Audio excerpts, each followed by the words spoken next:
way to Jupiter 16. There is an unidentified object closing on you fast from astern. Can you see it? Space capsule swallowed up in Earth orbit. Bond shot dead. International tension and intrigue. Another world war coming? Let's launch our investigation into the pre-title sequence of You Only Live Twice. This is Dan Silvestri. Tom Pizzato. And Vicky Hodges. Of SpyMovieNavigator.com. Join us as we're cracking the code of the pre-title sequence in You Only Live Twice. Remember, subscribe to our show and tell a friend about us. Let's go. You Only Live Twice pre-title sequence opens with a United States space capsule that is engulfed by another spacecraft, incapacitating it and its communication ability in the process. The crew is captured, and the scene is set for the mission. Who is responsible for this international incident? This scene really is an updated version of what we saw in the 1939 movie Q-Planes, also known as Clouds Over Europe. We also see this concept roll out again with Ellipris in The Spy Who Loved Me. We see a space command center communicating with the space capsule here as it's being engulfed. And there is one of the two astronauts aboard the capsule doing a spacewalk. He's outside the capsule when the capsule is captured into a larger spacecraft. And we see the safety tether get cut and snapped as the capsule is brought into the larger spacecraft that is capturing it. The astronaut was using some type of maneuvering device to control his movements outside the space capsule. Some handheld device which propels gas in various directions to move the astronaut where he wants to go. As his tether is cut, he floats away from the space capsule. Yes, a dead astronaut, for sure, as he floats out into space. So, not just a capture of a spacecraft and crew now, but murder. I have a couple of issues with this scene. First, the ground control is telling the crew in the capsule that a large object is approaching them and that the astronaut should get back in the capsule. There's no quick move by the astronaut to get back in. I'd be like, yo, get me in there. And he has this maneuvering device to help him move more quickly than if he didn't have one. So get the hell back in there. Right. At least make an effort. Now, admittedly, there were problems with communications as they were being disrupted by the approaching spacecraft. But still, he had over 30 seconds of screen time to get back in, or at least get close. Make a decision and use your maneuvering device to get your butt back in. But no, it wouldn't be as dramatic. But hey, we see this again in The Spy Who Loved Me without the immediate death of a crew member as submarines are captured instead of spacecrafts. It's the same trope. It is, and it bothers me too, exactly what you just said. The guy seems to be getting further away from the capsule, and he's on a tether, for crying out loud. The other guy inside could just pull the tether and pull him in. Or he could just maneuver with the device, like you said. It's frustrating, but... I love that Shane Rimmer is in this one. Me too. He'll be Commander Carter later in The Spy Who Loved Me. I love him in that one. I love him too. I love that he's in this one too. But here, in this scene, he says, "Hello, Houston," instead of Houston. He says, "Hello, Houston." Hello, Houston. Hawaii. We've lost all radio contact. We've also lost him on the scope. We lost all radio contact. We even lost them on the scope. This gives the U.S. the first concrete evidence that they have a problem. But we go back to another movie, Apollo 13, where he says, "Houston, we have a problem." Shane Rimmer would maybe say, "Houston, we have a problem." Anyway, Shane is also in the spy movies Diamonds Are Forever, uncredited, playing Tom, Spy Game, Spies, Live and Let Die, just his voice, and Scorpio. So he's been around through quite a few. So throughout the space scenes in the pre-title here, the ground control, this is another thing, continues to refer to themselves as Capcom. All right, NASA used the term Capcom, which was short for Capsule Communicator. And that was usually another astronaut in the control room, usually a backup for the flight in progress, who was assigned to communicate with the crew because NASA figured that another astronaut knew a lot of stuff that the crew would know or should know. Not Capcom, as in the movie. I listened over and over, trying to give them a break here, but I'm not going to. They say Capcom. Well, actually, I disagree with you slightly. I still think instead of cap, they say cape. And I re-listened to this a bunch of times. To me, it sounds like they're saying Cape Con with an N like November, not an M like as a Mike. Yeah. Well, even if they did that, they're they're wrong. In that clip, And to me, it sounds like there's an N at the end of it, not an M. Yeah. Either way, they're wrong. Absolutely wrong. And completely out of sync with what NASA would have done. Okay, Houston, we have another problem. All right, let's go. Anyway, we'll give them props for the NASA Control Center, which looks pretty authentic, including the McDonnell logos on the back of some of the technicians' shirts that we see, as McDonnell Aircraft built the Gemini capsules. Now, that's the capsule control we're room seeing. really looked authentic. It did. It really did. And in real life, though in the movie they refer to the capsule as Jupiter 16, the United States, in a long-term plan to land on the moon, went through several development phases. The Mercury program, which capsule carried 1 astronaut, the Gemini program, which carried 2 astronauts, and then the Apollo program, which carried 3. The Gemini program, which the capsule they're referring to here is a prototype of, ran from 1962 to 1966. So it was over by the time You Only Live Twice was released. But clearly the capsule being captured is a Gemini capsule, without doubt. In terms of the spacewalk using a maneuvering device, that was a real thing, and not long before the movie was filmed. Ed White was the first US astronaut to use a maneuvering unit outside of the space capsule to help move him in on Space Gemini 4, the June the 3rd in 1965, which the astronaut in the pre-title sequence is using to maneuver on his EVA, extravehicular activity. The one they use in the movie looks very much like the one Ed White used in 1965. Yep. In our YouTube video on this podcast, you will see pictures of Ed White, the astronaut in You Only Live Twice, and the device itself. Very well done prop. Yeah, it really is. It looks remarkably like it. So they've done a great job on that prop. I love it. Yeah, absolutely. And I actually think they, like I said before, I think they did a really good job with the McDonnell scene and that maneuvering device.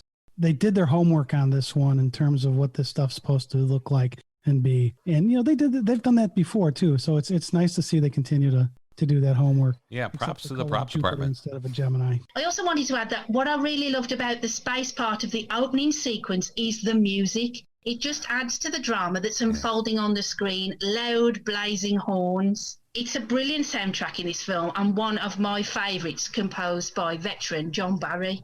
Yeah. As I mentioned earlier, Eon Productions recycled this trope in the 1977 James Bond movie The Spy Who Loved Me. So let's look at the high-level differences in how this idea gets played out. In The Spy Who Loved Me, Stromberg's ship Liparus swallows up the HMS Ranger and the Soviet Potemkin submarines. Now, in 1939 movie Q Planes, an organisation assumed to be the Germans incapacitates planes and loads them onto their ship. We later see Tony McVeigh rescue the Q and a fight ensues. We have a couple of podcasts on Q Planes. Yeah. So the concept of capturing military or space vehicles of another country has been used long before any Bond books were ever written. Yes, absolutely. Now, the purpose of them stealing the planes in Q Planes was to steal technology, and You Only Live Twice. It's to cause tension between the U.S. and the Russians and have this tension escalate to war between these two countries. So we cut to the next scene to the delegates at 3 tables in this geodome talking about the incident. The United States delegation, the Soviet delegation, and the British delegation. The U.S. delegation is warning the Soviets, who have denied any participation or knowledge of this incident, that as the U.S. launches its next spaceship in 20 days, any interference will be considered an act of war. Wow. That would escalate the Cold War into World War III. Fortunately, the British are there. Vicky, thank you. Yay! Literally in the middle. And they're in the middle table here, the middle section, their delegation. And their delegate asked the U.S. delegation what motive our Russian friends would have for destroying an American spacecraft. First, I love that the U.S. guy says spaceship. No one ever in the U.S. ever referred to our rockets or capsules as spaceships. That's like science fiction stuff from the early 50s. You know, it's not something they would use. And the calm British guys say spacecraft. Much more civilized. Wait accurate. a minute, Dan. They're not spaceships? No. I live in the U.S., and I don't think I've ever called them anything but a rocket or a spaceship. I mean, what am I supposed to call them? Spacecrafts? Yeah, spacecraft. That's the I word. always just call them spaceships. Okay, you should So have joined the delegation. No one ever in the U.S. I'm going to disagree with you. You could have been on the U.S. delegation there in the film. All right, the U.S. delegates answer that the Soviets want to gain complete and absolute control of space itself for military purposes. Okay, that was not such a wild, far-fetched idea then. So here, that actually made some sense. Well, and you hear rumblings of that happening now with the way satellites are being used. And can a country take over the space? That's why the U.S. just created the Space Force, right? I mean, try to deal with this exact problem. There's a lot of space issues that are going to be coming up for sure from lots of different countries. So calmly, though, here, the British delegate responds saying that Her Majesty's government is not convinced that this intruder missile originated from Soviet Russia. He suggests their tracking station in Singapore tracked this spacecraft coming down in the Sea of Japan area, and he suggests to the Americans that they should focus their efforts there, as the British are going to do. I love that. The Prime Minister has asked me to assure you this is what we propose to do. As a matter of fact, our man in Hong Kong is working on that now. I love that interaction. The British are in control here. The Americans look like idiots, and the Russians are there like, hey, we didn't do anything. These British guys are right. Now, this scene, though, it reminds me of the auction scene in that's 1967 spoof Casino Royale. Yeah. It came out the same year as this movie, and it was the spoof thing that was done on Casino Royale. There's the auction scene in it where there were delegates who were doing the bidding from different countries. And if you remember the whole, we do our bidding sitting down, and the other saying, if we're sitting down, we're not bidding and stuff. This scene totally reminds me of it, but this scene is done totally straight. No real humor in it. No, there's no humor in it, except for us watching as Americans. I can't watch this scene Americans. without thinking about that scene in the Casino Royale spoof. Yeah, we got to do a podcast on Casino Royale 67. I think that would be fun. So we are over 4 minutes into the pre-title sequence before we see Bond at all. So let's get to him in Hong Kong. Our man in Hong Kong.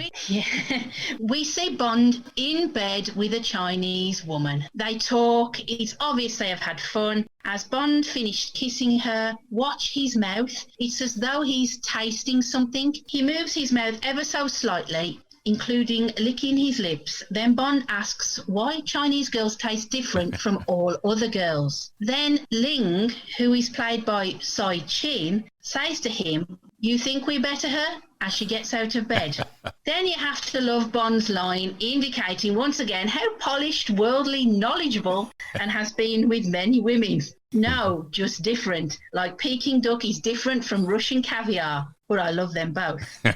Notice on the table next to the bed is a teapot and perhaps a bottle of vodka. Yeah. Ling's best line, "Darling, I give you very best duck." Okay, you can read what you want into that line, but I think we know what she means, and it's not duck. Bond indicates that he's really sorry to have to go because they've had some interesting times together. It is a fold into the wall bed. She arises, presses a button that flips the bed into the wall with Bond in it, opens the door, and gunmen come in and riddle the bottom of the bed with bullets. Of course, we are led to believe Bond is dead. Not again. Dead again. The police come in again. Yeah, so I love this scene. So we were on a video call a few months ago honoring Sean Connery's work with Stephen J. Rubin, who is the author of James Bond Movie Encyclopedia, great book, by the way, and Lee Pfeiffer. He's the author of The Essential James Bond and The Incredible World of 007. Lee said, you see these bullet holes in the bottom of the bed as it's flipped into the wall, right? Oh, wait, he said, aren't they shooting blanks? Because we find out later this was all a setup to make it look like Bond is dead. How'd the holes get there, he asked. What is with that? And he said, it's obvious that the Chinese woman and the gunmen were in on this because they had to be in on the British plan, right? So why the spectacle, he said. Why do all this? No one else but the people who know this is happening is that are there. So why the show? It's like, that was a good point. It's like, especially Well, maybe not everybody there was in on it. well, I mean, they certainly want him to look like he's dead. I guess his point was they could have staged this without staging it and just said, yeah, he was shot in Hong Kong, whatever. Yeah, that's true. Anyway, they were good It's points. all for the drama. Yeah. And when the police come in, they certainly had to be part of the cover-up too, because Bond wasn't dead, obviously, and they're going to take him out of there, right? So the police show up, they enter the room, lower the bed, and they see Bond, and he's dead. Well, my question is this. When the police come into the room, freeze frame this when you're looking at the pre-title clip. The room is huge. And by the way, they're coming in from a different door than the one the gunman used to come in and shoot Bond in the bed. The gunman came out of a door opposite the bed, and it looks like it was another room of the apartment. If you look into the room as they come out, it looks like there's more furniture in there and so on. It's like, okay. So why is this fold into the wall bed there when the room is huge? Usually those are used in confined spaces, small rooms, so that the floor space can be repurposed when the bed is not in use. This makes perfect sense in a small room. In North America, they're called Murphy beds, named after William Lawrence Murphy, who patented the bed in about 1900. But the room here that Bond is in with Ling is huge. So why the fold into the wall bed? They needed it for effect. Nice when the bed unfolds and we see Bond dead. How else can you do that? That's true. But even though the room is huge, if it's let's say it's a studio apartment, you still would have a Murphy bed in it, even if it was a bigger studio. Well, a studio apartment is a one-room apartment. And you look at this room, it's gigantic. Yeah, but it could, I mean, there's no walls in it. So if that's the total of the room, other than maybe a bathroom somewhere. All right. If you want to fold in the wall bed, Tom, go right ahead. Put it in your house. I don't care. It makes sense if that is the whole apartment. Okay. It's got another room with when the shooters came in. But let's move on. All right. Ling. She's played by Tsai Chin, as Vicky had mentioned, who is, by the way, the first Chinese Bond girl. This is 1967. And she is one of the few non-regular cast members who will show up in another James Bond movie. All right, anyone listening know what James Bond movie she will appear in later? Take a second to think. We'll wait as you pause us. Go ahead. Well, we were thinking Shane Rimmer, who we mentioned earlier, was another non-regular cast member who showed up in multiple Bond movies. Also, we did a podcast each with Derek Lyons and Terry Mountain, who also appeared in multiple James Bond movies. There you go. That's true. And here, in case you haven't guessed yet, we'll see that Tsai Chin was in Casino Royale as Madame Wu playing poker at the big game. The $5 million Bond versus Le Chiffre game. There she is at the table. Productions Casino Royale, not the 1967. Yeah, right, the 2006 one. So I love that they brought her back. That was great. And I love that they keep doing this, trying to bring people back from the past. I do too. Tried to get Grace Jones into No Time to Die, but there were problems that made that not happen. All right, so let's get back to Bond's death. At least he died on the job. I mean, he'd have wanted it that way. Yeah, that's another line that gets me. It's like, what, everybody know who this guy is in the world? I mean, come on. I mean, these policemen in Hong Kong, though, they knew who James Bond was. Yeah, everybody does in the whole world. Then we get the blood on the sheets from Bond, and what's really cool here is it morphs into a burst of red that looks like spokes of a Japanese umbrella, and then an eye. Yeah. It's a very nice transition into the title sequence, and it's one of my favorites. It gives us, much like in the Thunderball pre-title with the water being shot out of the DB5, telling us that Thunderball is all about water, a glimpse into the color tones of the movie, and red volcano lava, and more. Just brilliant. It is. Yeah. That was a fun decoding of You Only Live Twice's pre-title sequence. Okay, that's a wrap. This has been Dan Silvestri. Tom Pizzato. And Vicky Hodges. With our quick-fire look at the pre-title sequence in You Only Live Twice. Follow us on Twitter, Facebook, and Instagram, too. Please subscribe to our show, Cracking the Code of Spy Movies, right now through your favorite podcast app. And check us out on YouTube as well. Tell a friend about us. Thanks for listening. We appreciate it.